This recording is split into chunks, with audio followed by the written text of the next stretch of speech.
This is the Tallahassee Business Podcast. Over the next few weeks, our mission is to bring you interviews with key leaders and community members with information you can use while we work together to navigate the impacts of the COVID-19 coronavirus. The Tallahassee Business Podcast is presented by the 223 Agency, a digital relations firm. Hey there, Tallahassee. Jay Revel here. Welcome to another edition of the Tallahassee Business Podcast. We are delighted to have you listening with us today. We've got another great guest lined up for the show. A good friend of mine, a good friend of the Tallahassee business community, Wayne Mayo, the founder and president of Southern Standard Construction, is joining us. Wayne's got a great perspective on the broader construction industry in the state of Florida, as he serves as the chair of the Florida Associated Builders and Contractors, and has a number of other involvement in our community. He's a great community leader and someone that, if you don't know him, you should. We're thrilled to have you on the show with us today, Wayne. How you doing, pal? Man, I'm doing great. I appreciate you having me on the show. Looking forward to this next 20 minutes.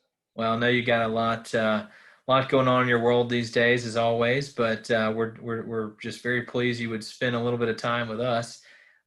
Wayne, for starters, for those maybe who don't know you or have not had an opportunity to work with you or your company these past few years, can you tell us a little bit about your story and how you got into working in the construction industry? Sure, Jay. First of all, again, just thank you for letting me be a voice and being part of the conversation. My dad's a preacher, and so I always resist the temptation to be a little long-winded. So I'll do my best to keep it brief. But in short, the framework of my family and the Mayo family's been Tallahassee family for 6 generations now. So I've always called Tallahassee my home. The unique thing is I did not grow up here. With my parents' role in a missions organization, I grew up all over the world. And ended up in Dallas in high school, and then went to University of Texas at Arlington, studied architecture there. So I didn't really land in Tallahassee till 1997, and then began, my career in the construction industry with a company, Peter Brown Construction, that no longer operates in Tallahassee anymore. But I really got my feet wet in the construction industry through Peter Brown, and then have served in other leadership roles with other companies. And then just 3 years ago, it'll be 3 years in July, that I jumped out and founded Southern Standard Construction. And, our goal is just to serve our clients well, develop relationships that are meaningful. And that's client driven, but it's also employee driven as well. I consider myself more of an entrepreneur than I do a construction guru. It just happens to be the experience that I've gained over the years. And I've had some great mentors in the business. And so I'm really just trying to apply what I've learned and just posture some excellent talent around me and our company. And we've seen just a tremendous amount of growth. It's a great time, has been a great time to start a business. I never thought I would be in a position to found a startup, especially in construction, because I've worked with some fantastic companies over the years. But this is where I find myself, and it's been a lot of fun. It's been an adventure, and we're just excited to continue growing. And again, I love Tallahassee. One of the first checks I wrote when I was signing checks as president and founder of Southern Standard was to the Greater Tallahassee Chamber of Commerce, because I believe in what the chamber is doing. I believe in the economics and the opportunities that exist in Tallahassee as a business owner, and that's why I chose to stay here and grow a business here. So I thank you for all you do and all those that support the chamber and our members. I'm just, again, privileged to be a part of the conversation. Well, we appreciate that in more ways than you'll ever know, especially right now with so many just crazy things going on in the world. It means the world that we've got your support and the support of others. And probably more importantly, congrats on creeping up on 3 years in business on your own. That's a pretty big milestone. I know, again, when you got that entrepreneurial spirit, we talk to people every day who have gone out, taken the risk, again, start signing the front of the checks. And it's a different world. So want to give you, a full congrats on that. It's anytime you see someone who can go out and make it happen like that and put people to work and in your case, see things rise out of the ground, it's pretty impressive. Wayne, what are some of the projects maybe that your company has worked on in the last couple of years that people might recognize from driving around town and such? Sure. One of the first clients I began to work for as we started a business was Tallahassee Orthopedic Clinic. And one of my colleagues over there at Ajax Construction, I know they just finished up the new big building that TOC just completed. And they did a great job on that. But I've had the opportunity for TOC because they do have multiple locations, not only in Tallahassee, but in Mariana, Perry, and around the area, Thomasville. So we've done a handful of projects for Tallahassee Orthopedic.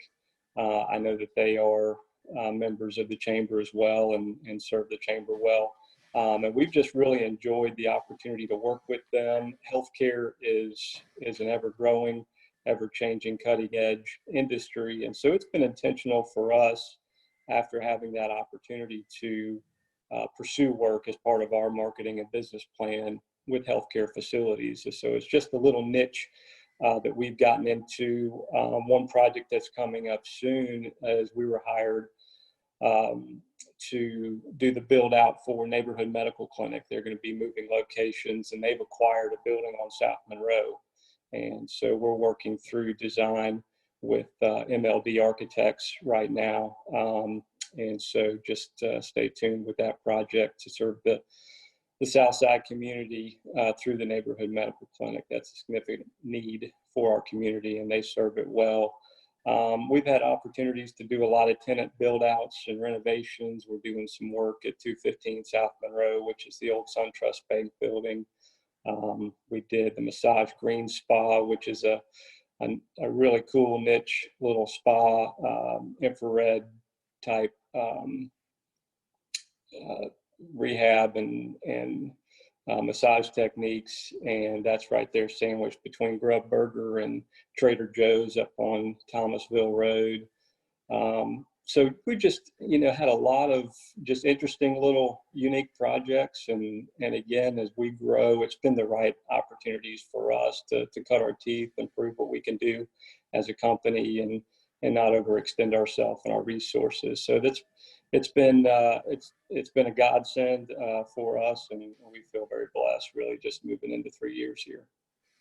One of the things that's just super cool about people that are in the construction industry and knowing folks in that world is when you know someone who's responsible for a project that you're seeing kind of coming out of the ground as you're driving around every day. I know like one I remember you guys were working on was the Jansen Law Firm down on Lafayette Street, which is on my route to the office back when I went to the office.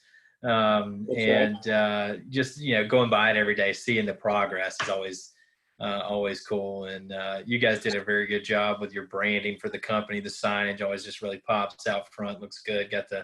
Got the Eagles on there, looking good. So very cool, very cool. And I know and you've got again a broader perspective for the construction industry in full, because you've been very involved throughout your career with the Associated Builders and Contractors, both here in the local North Florida chapter, and now serving as a statewide chair. Can you tell us a little bit about, for those who maybe don't know, what the Associated Builders and Contractors do?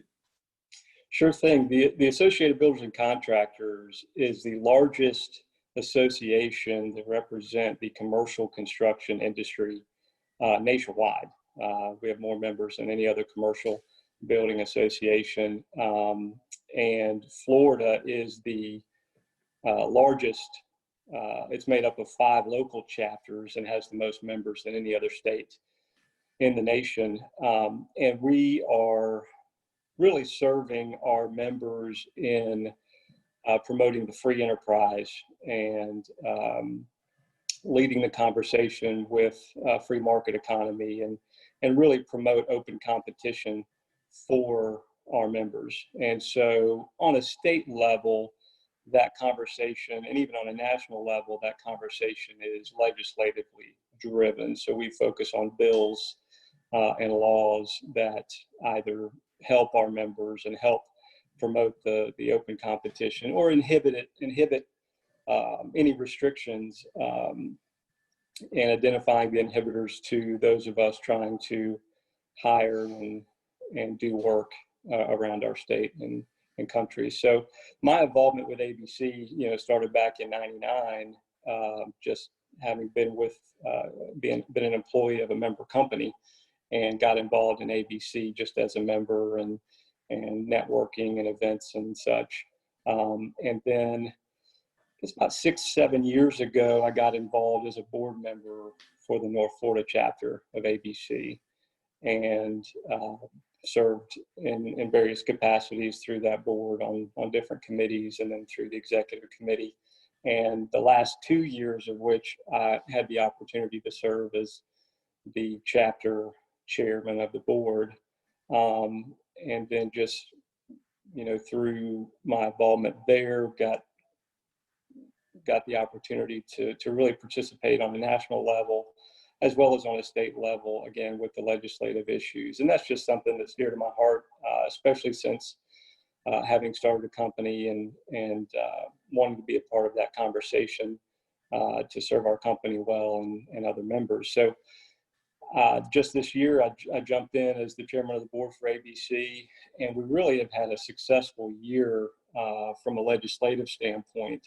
We passed 2 bills this session. We're still waiting on the governor's signature. Clearly, he has had other things on his mind of late, and I know that we'll be revisiting some of those things, budget related and bill related. But really, we have a strong voice in Florida, and a lot of the things that we do are just common sense laws and bills that not only help the construction industry, but all industries. Again, removing restrictions and barriers to growth.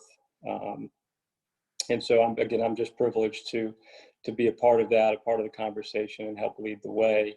And a big part of that, something I know you probably want to get into, related to the coronavirus and COVID-19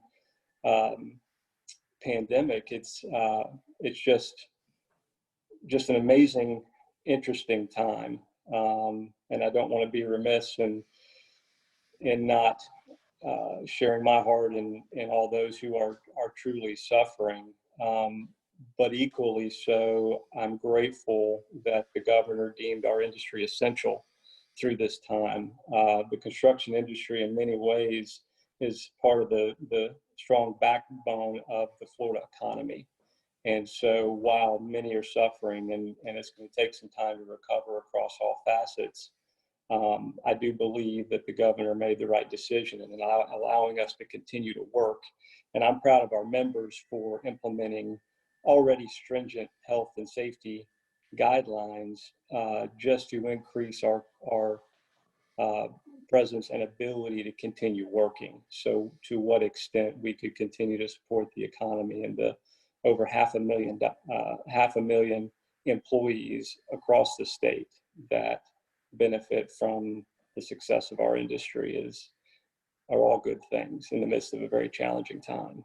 No doubt about that. So maybe frame that experience up a little bit for us, Wayne. Obviously, I assume your board's probably been meeting remotely during this time, but what are you hearing from other corners of the state and people that are in your industry?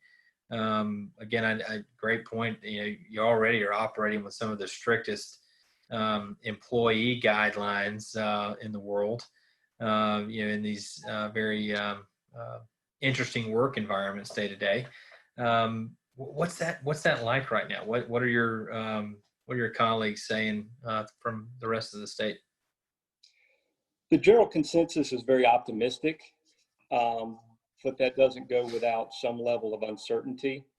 Again, we've been able to work, but certain sectors of construction, like healthcare, for example, many hospitals postponed or canceled construction projects because they needed to close their doors to care for anticipated increase of coronavirus patients and those who truly have critical needs. So a lot of the non-essential medical procedures were put on hold, and not wanting undue traffic, specifically construction traffic, within the walls of a healthcare facility. Many of those projects were put on hold. But the other uncertain aspect of that is, because of the economic impact here, we don't know what revenue might look like on a state level. And so the uncertainty moving forward with publicly funded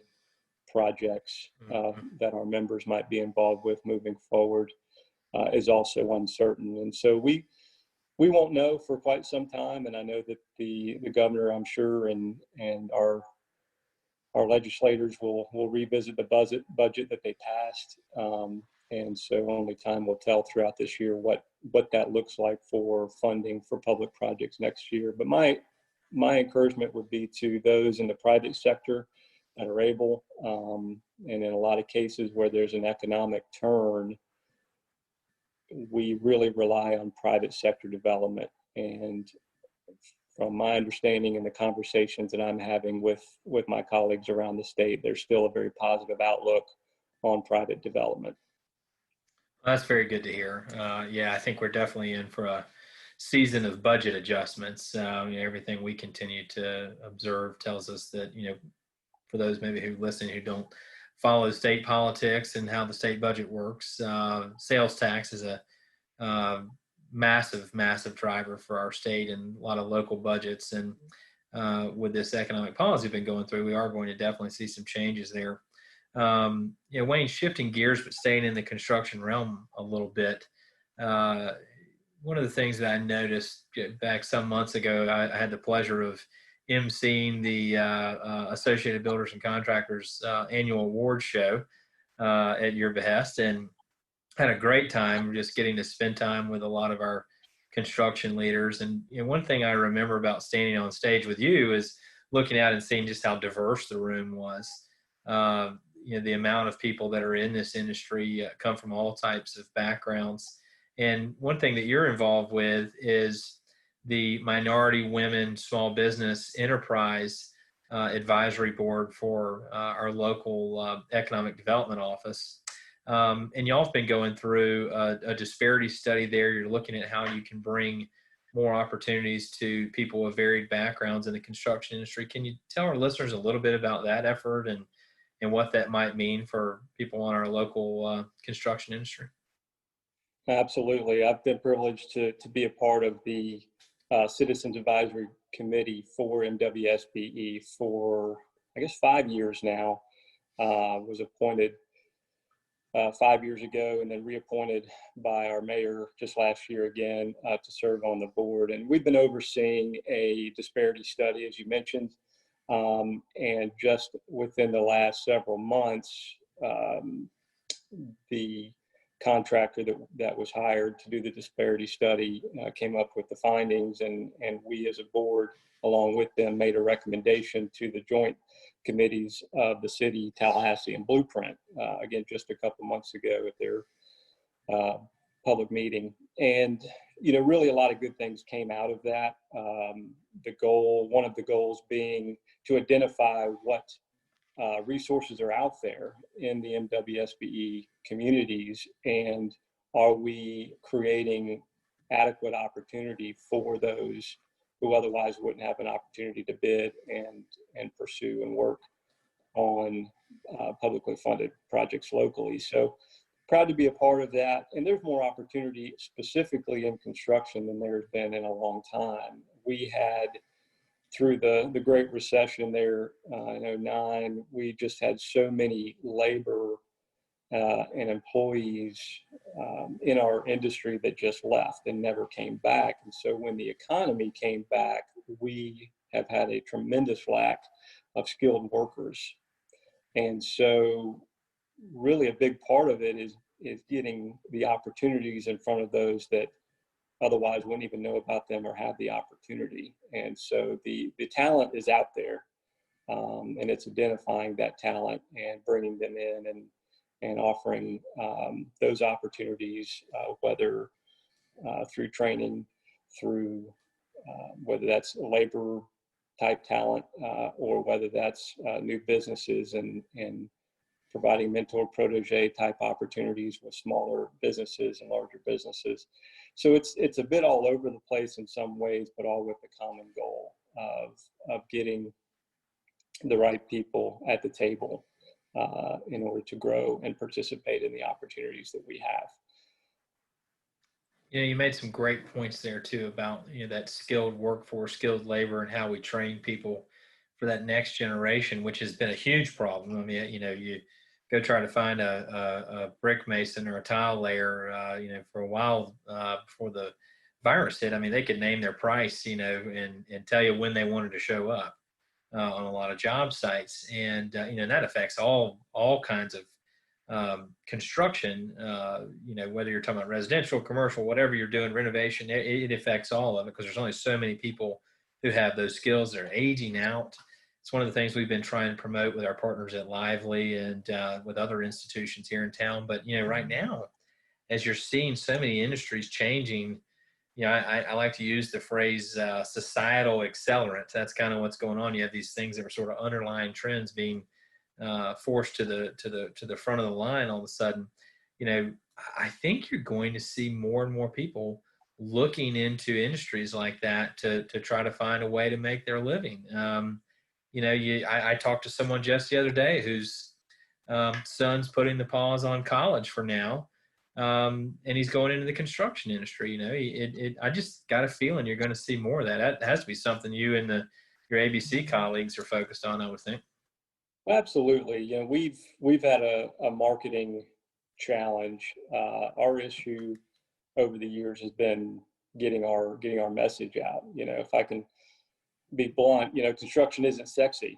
It's not an easy sell to your talented high school student that has been encouraged to think about 4-year, 6-year, beyond degrees after high school.